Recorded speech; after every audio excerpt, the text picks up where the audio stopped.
Oke. Assalamualaikum kita. Assalamualaikum. Waalaikumsalam. Oke, jadi podcast di hari dosen hari ini agak beda ya, karena saya nggak sendirian. Saya ditemenin Mbak Aginta Friska Mahartika ya, nama lengkapnya. Iya. Jadi hari ini mungkin beda dengan episode sebelumnya. Sebelumnya kan saya mungkin cerita monolog gitu tentang dinamika kuliah gitu ya, mungkin tentang persiapan perkuliahan, pembimbingan skripsi dan sebagainya. Nah, saya itu kepikiran untuk berbagi bagaimana mungkin cerita teman-teman mahasiswa yang berhasil mendapatkan beasiswa, gitu ya, mendapatkan beasiswa dan kebetulan kita ini adalah penerima beasiswa apa istilahnya gitu, beasiswa apa gitu? LPDP afirmasi ya. LPDP afirmasi dan sekarang sedang menempuh master di Belanda, betul ya? Iya. Di Belanda. Jadi sekarang ini saya zooman sama kita ini, saya di Indonesia jam 10 malam. Hampir setengah 11 malam, di sana jam 5 ya, setengah 6. Ya, jam 5 setengah 6. Dan belum buka. Belum buka puasa. Baru berapa? 4,5 jam lagi berarti ya? Iya, sekitar sekitar. Gimana gitu di sana tuh kabar apa ya istilahnya kesehatan dan sebagainya dengan wabah corona kayak gini di Belanda, gimana kamu? Sehat-sehat aja? Alhamdulillah sehat sih. So far. Kamu berarti di Belanda itu yang tadi ya di hosting itu satu kamar satu orang atau satu kamar satu orang? Satu kamar satu orang. Jadi kan lebih aman ya? Iya. Satu hostingnya berarti berapa orang? Ini kan kayak modelnya tuh apartemen gitu ya. Jadi kayak satu gedung apartemen itu ada, kalau di tempat aku ada 16 lantai. Terus tiap satu lantai itu ada 3 koridor, kayak koridor A, B, C. Satu koridor itu ada 8 orang kayak gitu. Jadi mungkin 24 kali 16 sekitar ya 300-an orang lah satu gedung itu. 300 lebih. 300 orang. Berarti berapa lantai tadi? 8 lantai. Nah, 16 lantai. 16 lantai. Iya. Besar berarti. Iya, lumayan sih. Udah recording atau belum?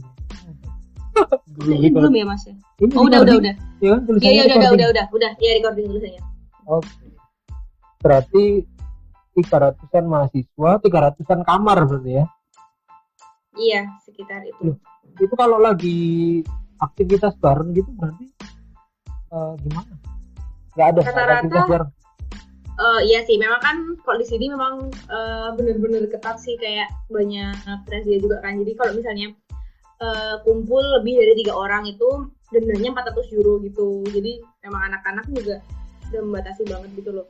Dan kebanyakan kan misalnya satu koridor 8 orang. Nah, kebanyakan itu kalau yang orang-orang Europe, apalagi orang-orang yang Dutch, orang-orang Belanda sendiri tuh pada pulang kampung kan gitu. Terus habis gitu kok yang orang-orang Eropa pulang kampung ke desa yang lebih kecil gitu. Ke rumahnya masing-masing.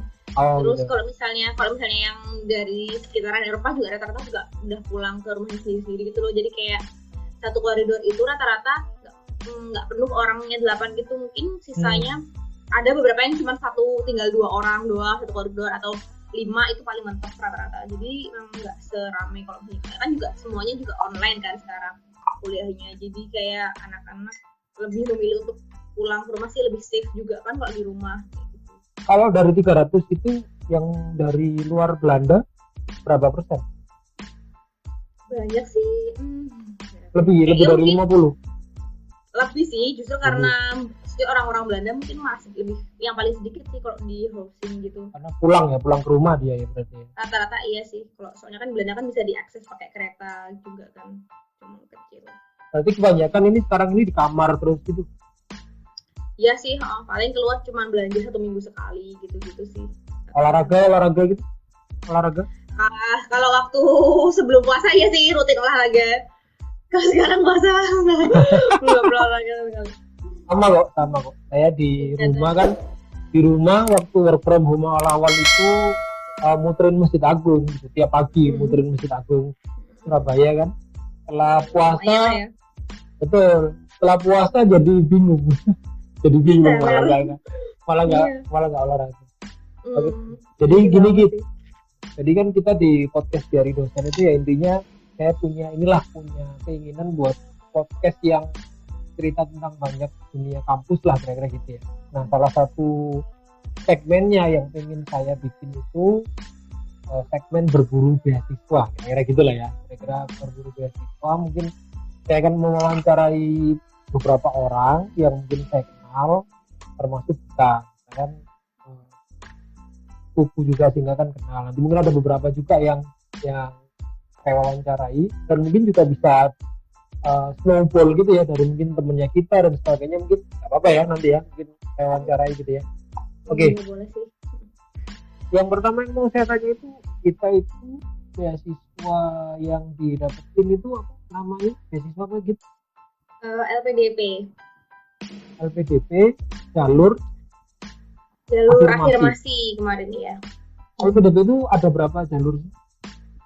LPDP itu kan jadi LPDP itu kan di bawah 4 kementerian ya. Ada Kementerian Pendidikan dan Kebudayaan, terus Kemenristek, Kementerian Agama, sama pusatnya itu di Kementerian Keuangan.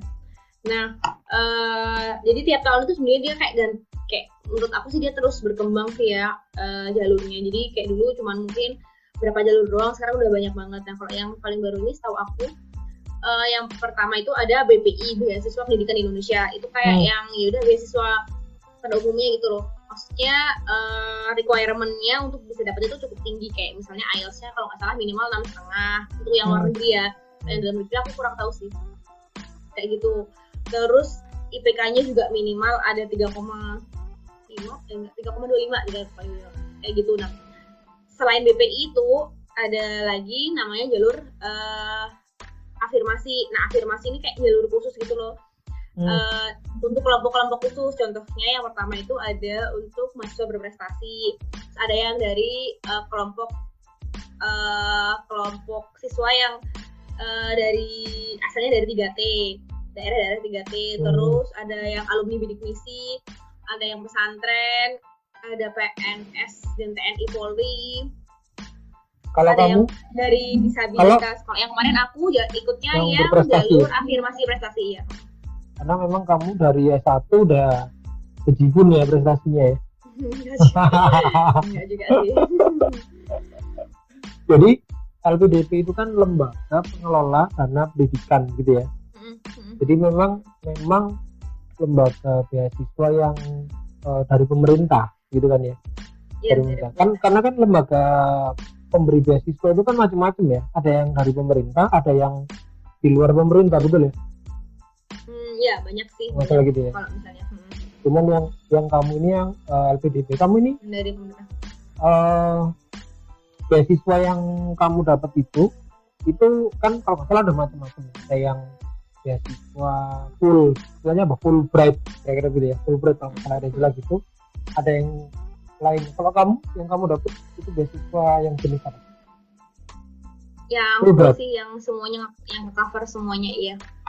Itu dari apa misalnya dari awal? Jadi kalau misalnya dari awal banget kan, kalau misalnya afirmasi juga kan LPDP menyediakan apa ya namanya pengayaan bahasa buat dapetin sertifikat bahasa Inggris yang kita butuhin kalau misalnya daftar kampusnya. Nah itu kita juga dibiayain sama LPDP kayak lesnya gitu loh. Aku kemarin dapat 6 bulan les IELTS di ITB Bandung tahun 2018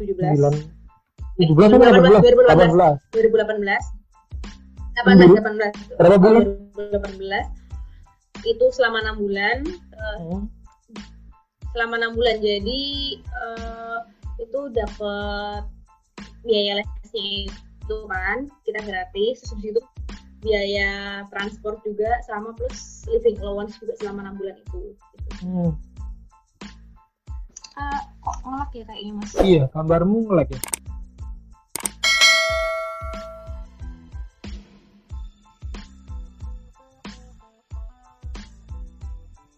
Halo. Nah, sudah. Masuk nggak? Masuk? Belum? Nggak bisa dengar suaranya Mas Erdi. Tes. Udah? Oh ya udah. Udah ya? Oke. Ya. Itu kamu dari yang les bahasa Inggris di ITB ya? Dari sini 6 bulan. Terus selain itu berangkatnya berarti? Jadi kalau sebelum berangkat itu kita dapat pertama kan ngurus visa itu juga dibiayain LPDP sih. Visa. Tapi ngurus visanya doang, kayak transportasi selama visa kita yang tanggung sendiri. Itu terus habis itu sebelum berangkat itu kita dapat kayak settlement allowance gitu. Jadi kayak kita perlu beli apa aja sebelum berangkat tuh kita dikasih uang juga. Terus biaya hidup gitu ya. Awal-awal biaya hidup. Bukan sih, lebih kayak biaya persiapan keberangkatan gitu, biar settle gitu. Misalnya kita perlu apa, beli koper, beli laptop kayak gitu loh. Itu kita dikasih juga. Terus habis itu tiket PP, terus settlement allowance itu juga 2 kali. Jadi ketika sebelum berangkat kita dikasih, waktu pertama kali sampai di sini kita juga dikasih. Jadi kayak di sini kita perlu beli barang-barang buat ngisi kamar gitu. Kan perlu sih, itu juga ada biaya, ada uang buat insurance juga sih itu. Intinya lengkap banget lah ya, lengkap banget, di cover semua gitu ya. Iya, semuanya di cover sih. Sampai lulus kembali ke Indonesia gitu ya. Halo gitu. Nge-lag lagi. Halo kita. Halo, dengar? Dengar ya? Kayaknya nge-lag nih internetnya. Udah. Ya udah, dengar. Internetnya Belanda bisa nge-lag juga ya? Sering nge-lag sih emang. Kirain internetnya Indonesia aja yang. Ini kalau memang benar-benar sejak work from home, internet di Indonesia itu agak benar-benar drop gitu performanya. Oke. Tadi kan cerita di sini juga sama ya. Karena kan orang di rumah semua. Jadi pemakaian internetnya melonjak gitu. Oke. Ya, betul. Oke, gitu. Tadi kamu udah cerita beasiswanya Fulbright, jadi meng-cover seluruh biaya gitu. Nah, saya pengen tanya awal dulu itu awal kali gitu ya. Jadi awal kali kamu tahu tentang informasi tentang beasiswa LPDP ini dulu gimana ceritanya? Awal-awal kamu tahu informasinya itu dari mana? Informasi tentang beasiswa LPDP. Dari waktu waktu S1 sih. Jadi kayak semester apa ya, kayak mungkin aku karena semester 5 tuh udah kayak punya gambaran gitu, kayaknya aku pengen lanjut lagi deh S2 gitu. Akhirnya waktu itu dari situ mulai, kebetulan juga di kampus mulai banyak kayak seminar beasiswa gitu, seminar S2. Terus sering ikut lah, terus tahu ada LPDP kayak gitu. Akhirnya sering cari tahu dari situ sih, sering ikut-ikut. Biasanya kan ada kayak dulu tuh kelas-kelas WhatsApp gitu sih, kelas-kelas WhatsApp beasiswa apa namanya ya, kayak pengurus beasiswa gitu-gitu. Terus kalau enggak datang ke seminar offline-nya juga di kampus ya kayak gitu. Jadi emang benar-benar cari tahu sendiri sih dulu. Halo Git.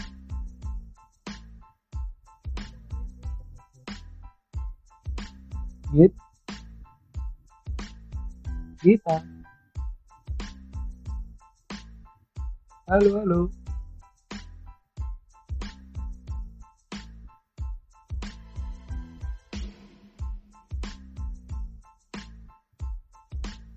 Halo Git. Bentar ya teman-teman, internetnya di Belanda juga sangat trouble ya. Halo.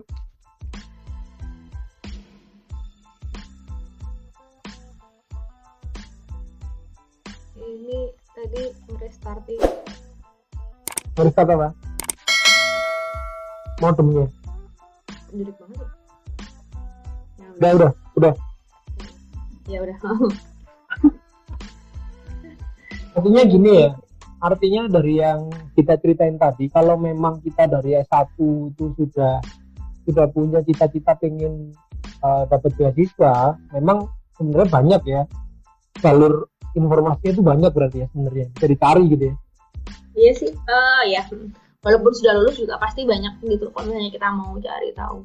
Karena juga apalagi sekarang ya banyak banget kayak akun-akun di Instagram, Facebook itu banyak banget sih yang ngulas beasiswa gitu dan sering hadirin pembicara-pembicara juga yang udah lulus beasiswa gitu. Jadi kayak akses untuk mendapatkan informasinya menurut aku sekarang jauh lebih terbuka dan lebih mudah sih asal ada kemauan. Asal ada kemauan, asal nyari ya. Asal nyari. Kalau dulu kan mungkin zaman dulu mungkin susah ya, karena kalau belum ada sosmed, belum ada internet, mungkin benar-benar harus nyari secara istilahnya itu secara offline begitu ya. Kalau sekarang kan banyak berarti ya. Sekarang jauh lebih gampang sih menurut aku. Nah sekarang kalau kita bicara tentang proses, jadi prosesnya mungkin kita bisa cerita dari awal ketika sudah tahu informasi tentang beasiswa LPDP, memang dari awal kamu langsung bidik yang afirmasi itu, langsung bidik yang prestasi itu ya kayaknya. Ya soalnya waktu itu kan aku adanya itu TOEFL ITP gitu. Sementara kalau misalnya aku mau daftar BPI aku harus punya IELTS, terus aku kayak belum tes gitu, dan waktu itu kayak males gitu sih, agak males tes dulu. Jadi ya udahlah, karena dari kampus itu kan kita kalau mau lulus kita harus tes TOEFL ITP. Jadi kayak sekalian aja gitu, karena aku punya sertifikatnya, coba aja lah dulu pakai yang ini gitu kan. Ya dan kebetulan memenuhi syarat juga untuk afirmasi prestasi gitu, jadi ya udah. Gimana prosesnya, gimana waktu itu proses yang kita jalani gimana dari awal setelah tahu informasi? Mungkin bisa cerita secara detail gitu gimana prosesnya kita saat itu. Jadi kan aku dulu lulus tuh tahun 2016 ya, 2016 awal gitu. Terus kebetulan kan aku langsung kerja kan. Nah itu memang aku udah target gitu. Aku nggak waktu itu tahun 2016 itu LPDP memang sistem pendaftarannya itu juga setiap tahun ganti ya. Jadi waktu tahun 2016 tuh dia ada 4 batch gitu 1 tahun. Nah, tapi aku tuh udah kayak target gitu, kayaknya aku nggak daftar tahun ini deh, aku daftar tahun depan aja gitu, karena tahun ini aku mau kerja dulu gitu. Terus tapi dari situ aku juga nggak diem aja gitu loh. Jadi karena aku tahu aku kerja dan waktu aku kan juga nggak banyak, kayak aku mungkin cuma bisa nyiapin tuh malam atau weekend doang gitu. Jadi emang dari 2016 aku udah mulai nyiapin berkas-berkasnya gitu yang dibutuhin apa aja. Jadi kan aku juga udah bisa lihat kan, tahun 2016 ini kalau misalnya seleksi yang pertama kan administrasi gitu. Nah itu administrasi itu butuh apa aja dokumennya gitu. Kan ada beberapa esai, itu aku udah mulai nulis tuh esainya. Jadi aku kayak udah ngepetain juga, udah ngasih timeline gitu. Oh tiap bulan tuh aku harus ngerjain apa gitu, supaya kalau misalnya nanti 2017 ada pendaftaran aku bisa langsung daftar gitu, nggak kesusu buru-buru gitu.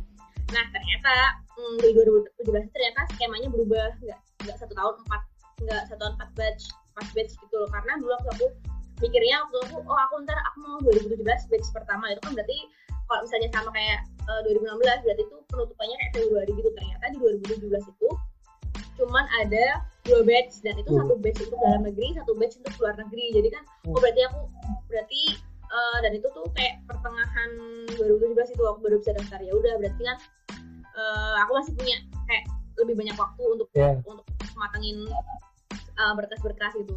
Nah, yaudah sih kalau aku yang paling lama nyiapinnya mungkin esai. Jadi kayak aku nulis esai, terus aku tanyain ke teman-teman aku yang udah, kan teman-teman aku ada beberapa yang udah lulus LPDP luar negeri juga. Jadi aku mintain review mereka, kayak review gitu sih, menurut mereka kurang apa-apa gitu biar bagus gitu sih. Kalau udah ya udah terus itu kalau semuanya udah disiapin terus langsung disubmit sih.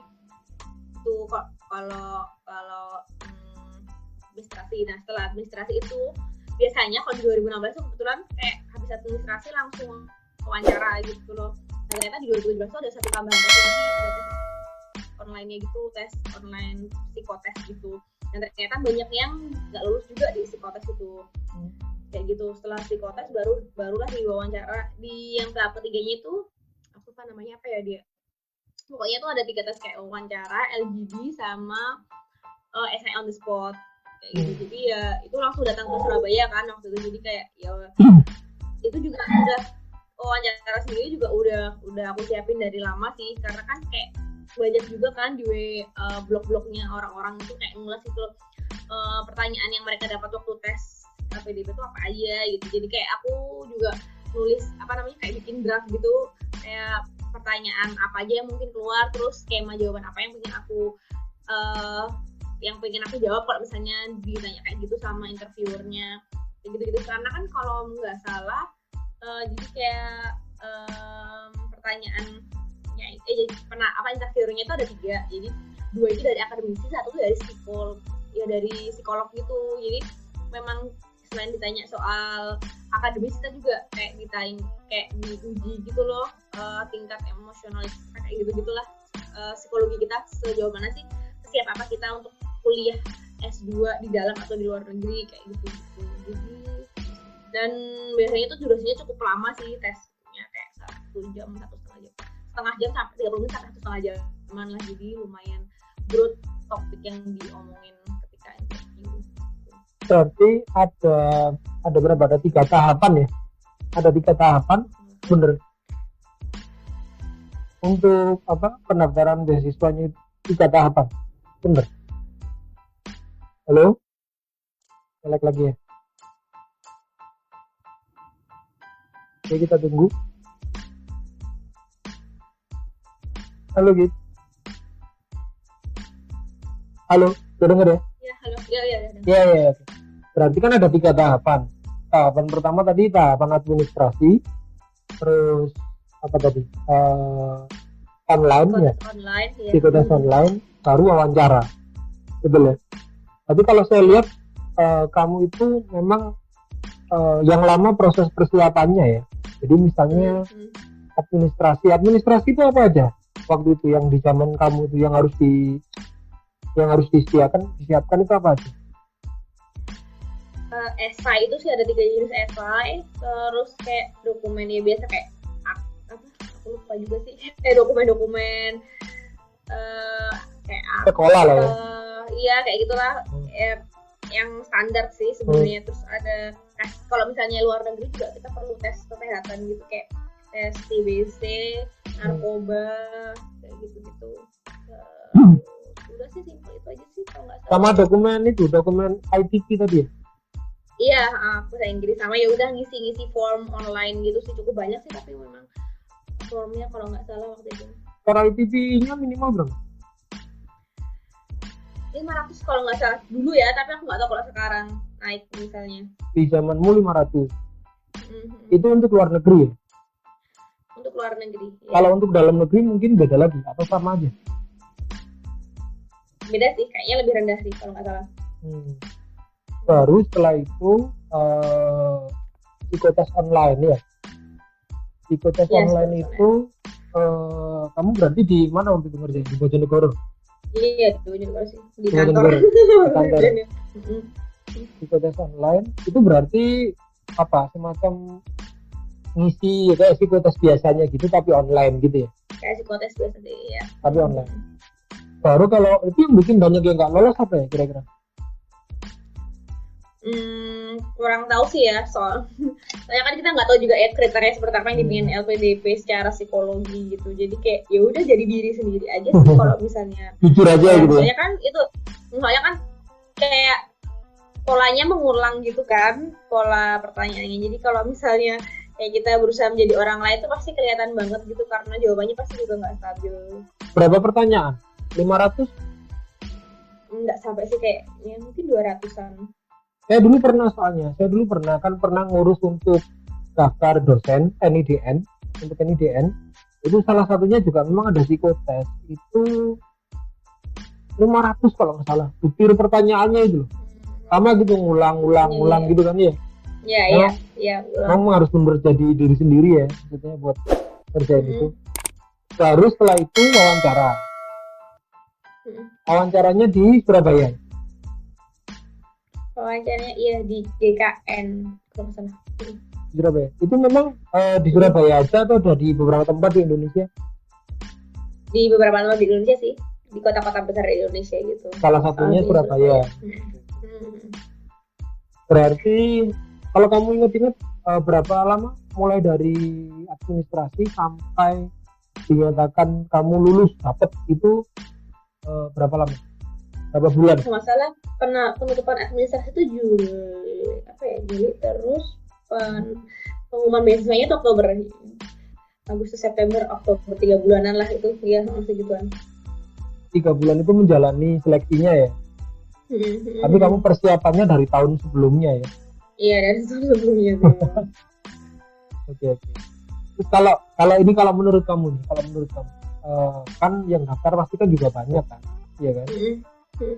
Kalau menurut kamu pribadi, kalau kamu mengevaluasi yang bikin kamu bisa lolos dan diterima itu mungkin apa, dari sisi apa ya, tips dan triknya lah kira-kira yang waktu itu kamu lakukan itu apa kira-kira? Misalnya dari tadi bikin esai, misalnya gitu ya, itu kayak gimana? Terus ketika wawancara itu kayak gimana? Itu kalau kamu gimana waktu kemarin tes itu?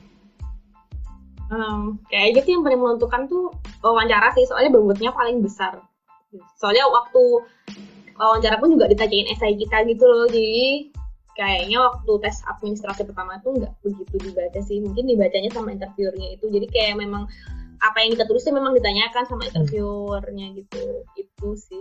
Terus ya kayaknya sih memang yang paling menentukan tuh wawancara sih menurut aku, jadi kayak kita harus bener-bener siap gitu loh. Yang kemarin tuh sebenarnya aku juga kayak lolos gak ya gitu, soalnya jadi cerita sedikit, jadi aku tuh inget banget waktu itu tuh aku dapet giliran tes itu jam 3 sore.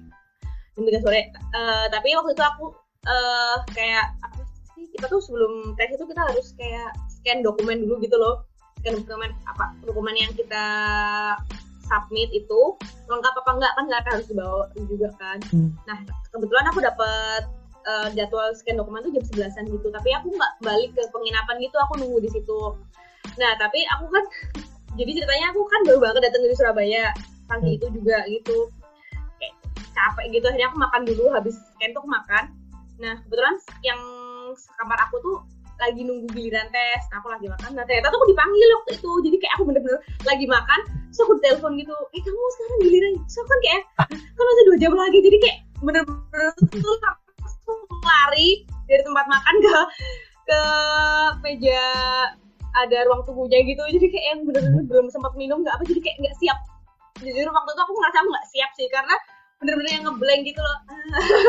Lagi makan terus dipanggil wawancara, jadi waktu di depan interviewer tuh aku sampai minta waktu gitu loh buat minum biar masih ngos-ngosan lari-lari gitu-gitu. Jadi itu sih pertama chaos pertamanya. Tapi untungnya waktu wawancara kayak lumayan apa ya, nggak tahu sih, nggak setegang yang aku pikir sih ternyata gitu, walaupun waktu itu sempet ya pasti mereka berusaha kayak ngemojokin gitu kan dengan segala pertanyaannya, tapi alhamdulillahnya sih kayak mungkin menurut aku kita yang harus ngontrol mereka gitu, kita jangan sampai ke bawah mereka gitu loh. Kayak soalnya kan kalau misalnya kita didudutin pasti nggak bisa jawab, pasti mereka kan ngasih pertanyaan yang terus nyebutin kita gitu, dan itu juga kan dilihat psikologi kita juga kan, apakah kita bisa mengendalikan diri gitu, bertahan misalnya, ya mengendalikan dirinya itu gimana sih pengendalian diri kita waktu kita di situasi kepepet misalnya kayak gitu loh. Jadi menurut aku sih benar-benar harus yang pertama yang mungkin ini sih, mawas diri juga, nggak sombong sih intinya, karena kan kadang ada yang mungkin kayak udah pede gitu, udah saking pedenya jadi kayak mungkin agak merendahkan atau gimana, itu juga pasti ada poin minusnya juga sih dari sisi interviewernya gitu sih. Pokoknya benar-benar harus siap aja sih waktu wawancara, karena itu poinnya paling besar. Itu kamu padahal kondisi ngos-ngosan gitu ya, itu aja itu nggak tahu sih waktu itu, apalagi kan waktu itu kayak interviewernya juga mereka tanyanya pakai bahasa Inggris dan bahasa Indonesia, dan aku harus jawab pakai bahasa Inggris gitu, dan waktu itu tuh bahasa Inggrisku masih kacau banget gitu loh, kayak ya udahlah pokoknya yang penting ngomong bahasa Inggris gitu. Jadi nggak tahu deh.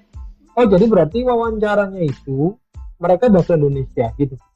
Nggak tentu sih, jadi kayak Oh. tergantung interviewer. Kalau interviewernya betul bahasa Inggris ya pasti mereka nanya pakai bahasa Inggris. Tapi kalau enggak ya itu tadi mereka akan bahasa Indonesia tapi aku harus jawabnya pakai bahasa Inggris kayak Oh gitu. Jadi interviewernya terserah dia, tapi kalau dari kamunya jawabnya harus bahasa Inggris. ya. Harus bahasa Inggris berarti ya. Rata-rata kayak gitu sih, tapi ada juga case yang jawabnya pakai bahasa Indonesia juga ada, jadi kayak bener-bener random sih itu. Oh. Tapi kayak itu worst case banget, kita maksudnya harus nyiapin kalau kita harus jawabnya pakai bahasa Inggris. Itu waktu itu kamu secara conversation bahasa Inggrisnya juga masih acak-acakan.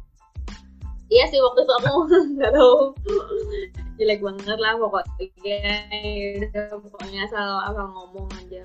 Kalau di prosentase kamu menjawab wawancaranya itu bahasa Inggris bahasa Indonesia berapa persen? Itu aku 100% bahasa Inggris sih kalau jawabnya kemarin. Bagian Tapi besar. maksudnya ada case lain teman-teman aku ya 100% bahasa Inggris sih kalau aku. Tapi kalau ada teman aku yang teman aku yang lain, ada juga yang beberapa yang memang mereka jawabannya campur-campur, atau ada yang memang full bahasa Indonesia juga ada. Jadi itu random banget. Dan diterima. Yang full bahasa Indonesia ada yang kasus ya, diterima. Ada juga. Ada sih. Jadi kayak itu benar-benar terserah interviewernya gitu loh. Kalau misalnya interviewernya menghendaki pakai bahasa Indonesia ya udah bahasa Indonesia. Tapi kalau interviewernya pengennya pakai bahasa Inggris ya bahasa Inggris gitu, kayak random gitu. Misalnya interviewernya nanya pakai bahasa Indonesia, kita jawab pakai bahasa Indonesia boleh? Kita tanya dulu sih, misalnya mau jawab pakai bahasa Inggris gitu. Oh, jadi mereka yang menentukan ya? Ya. Oh, soalnya mungkin itu juga bisa jadi momoknya ya, lumayan ya di wawancara itu dalam kemampuan berbahasa Inggris itu ya kayaknya ya. Tapi mungkin kayak itu worst case, makanya kita harus bisa bahasa Inggris sih. Kalau misalnya tujuannya luar negeri ya, soalnya kan kayak dasar lah ya. Iya, maksudnya kan kayak kalau misalnya kamu daftar luar negeri, ini kan kayak baru basic banget gitu loh ditanyain bahasa Inggrisnya gitu. Ntar kalau hidup di luar negeri kan juga pasti ya jauh lebih sulit. Jadi kemampuan berbahasa Inggris itu asumsi lah, gitu ya kira-kira ya. Iya. Yang lainnya yang terpenting tadi kesiapan mental itu berarti ya, pengendalian diri dan seterusnya.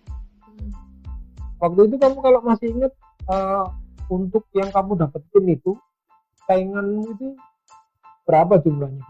Ingat ya? Mungkin berapa ribu orang? Katanya sih yang daftar kayak nggak tahu berapa ribuan gitu, yang diterima cuma 300-an. Jadi kayak sebenarnya kuotanya tuh juga cukup besar sih sama LPDP tuh kalau nggak salah.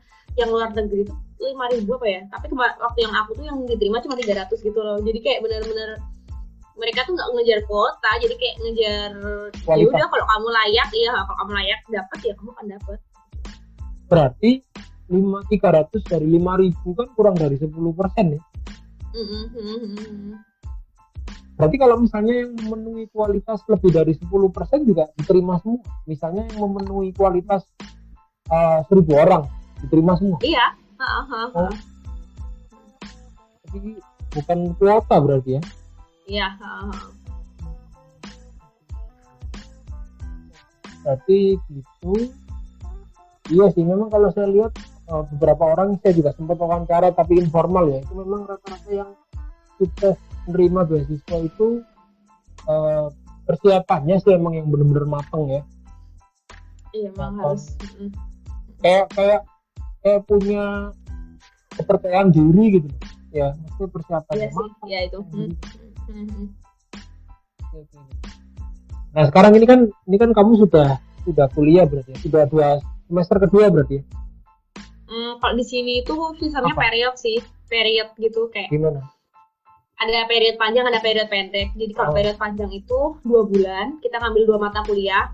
Jadi ya 2 bulan itu kita cuma 2 mata kuliah itu. Nah kalau period pendek itu 1 mata kuliah tiap hari. Kita gila 1 mata kuliah itu tapi 1 bulan doang. Jadi kayak 3 minggu kuliah, 1 minggu ujian. Nah kalau misalnya yang kalau period panjang itu 2 bulan, kayak 7 minggu kita 6 minggu kita kuliah, 1 minggu ada minggu tenangnya, terus habis itu 1 minggu yang terakhir ujian kayak gitu. Ini udah masuk periode terakhir sih, periode 6. Loh, berarti nggak pakai sistem semester ya? Nggak pakai sistem semester kalau di sini. Kamu periode 6, maksudnya periode 6 itu berarti udah akan lulus gitu atau gimana? Iya, maksudnya udah udah hampir selesai tahun pertama. Oh, tahun pertama, tahun kedua ya, hitungannya gitu ya. Kan berapa tahun ya master di Belanda? 2 tahun. 2 tahun. 2 tahun. Oh iya, tentang Belanda ini saya juga tertarik. Kamu itu kan kuliah di kampus apa? Wageningen University namanya. Apa? Wageningen University. Wageningen University. Kamu ngambil fakultas pertanian ya? Ngambil food tech. Jadi kalau di sini memang dia fokusnya ke agriculture and life science sih. Agriculture, food and life science ya. Itu apa istilahnya fakultasnya itu gitu ya? Iya, jadi mungkin kayak IPB gitu loh, kayak IPB-nya gitu kayak. Jadi memang dia fokusnya agriculture, food, life science gitu. Memang jurusannya cuma itu aja, ya cuma berkutat di antara itu. Nanti ada spesialisasinya nggak? Ada spesialisasi? Ya, aku ngambil food tech. Aku ngambil food technology. Teknologi pangan ya? Spesialisasinya di product design.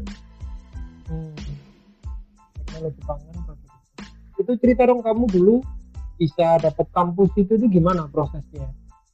Wageningen kampus itu. Jadi dulu searching aja sih kan, aku pengen ngambil ini pangan nih gitu. Ya udah searching aja gitu di luar negeri tuh mana sih yang bagus gitu kan. So ada listnya gitu kan, ternyata yang memang yang Wageningen ini salah satu yang paling bagus sih. Yang paling bagus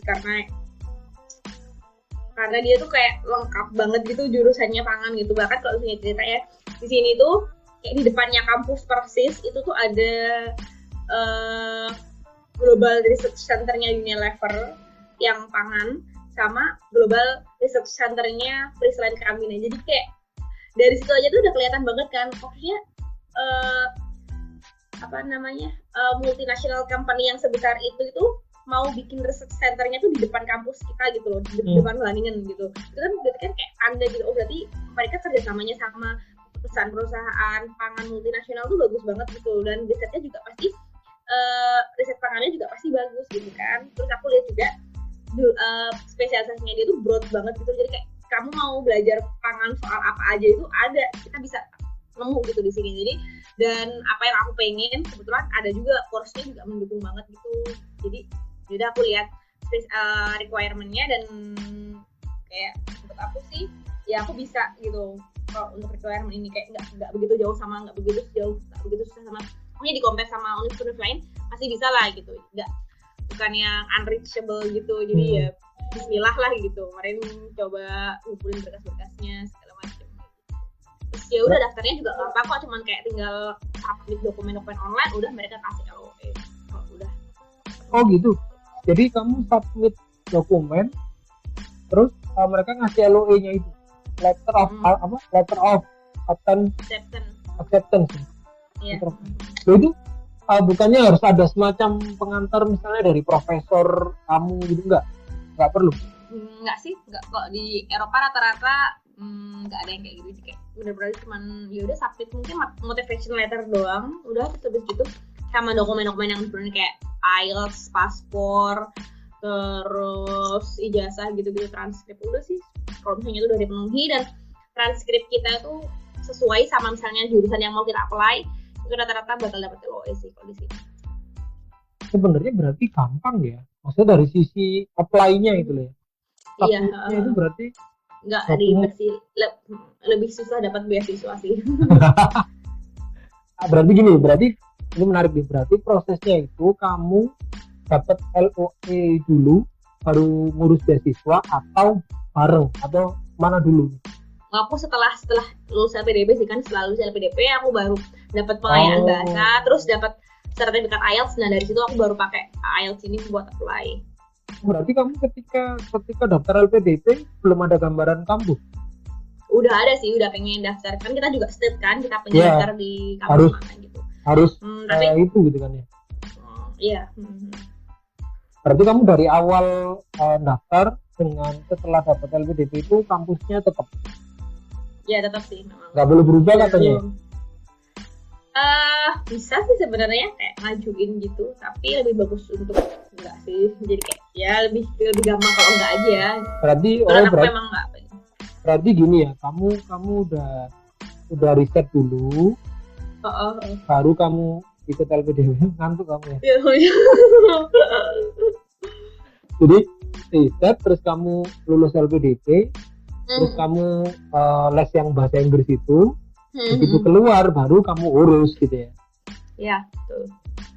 Oh, berarti di tahap awal sebelum dapat beasiswanya ya risetnya itu yang dikencengin berarti ya, riset kampusnya itu ya, riset kampus yang dituju di luar negerinya itu ya.